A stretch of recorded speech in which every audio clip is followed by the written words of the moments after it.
Anton, hinay-hinay lang. Kumakialam!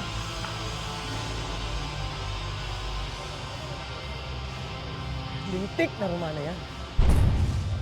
Akala mo kung sinong maangas, porket siya pinagagalaw ngayon ni Papa. kung aminin ko kaya sa hayop na yun, nawala na talaga sa amin yung anak niya. Para malaman niya na inuuto na lang siya ni Papa. Eh di ikaw naman mananagot kay Senyor pag ginawa mo yan. Kaya nga, mainit pa naman dugo sa'yo ni Senyor. Gawin mo, Calvin. Kuhanin mo ulit loob ng tatay mo. Pare, ano kaya kung hanapin na lang natin ang anak ni Romana? Bata lang naman yun.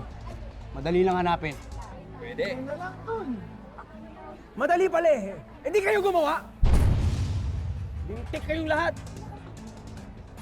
Para kayong mga babae. Puta kayo ng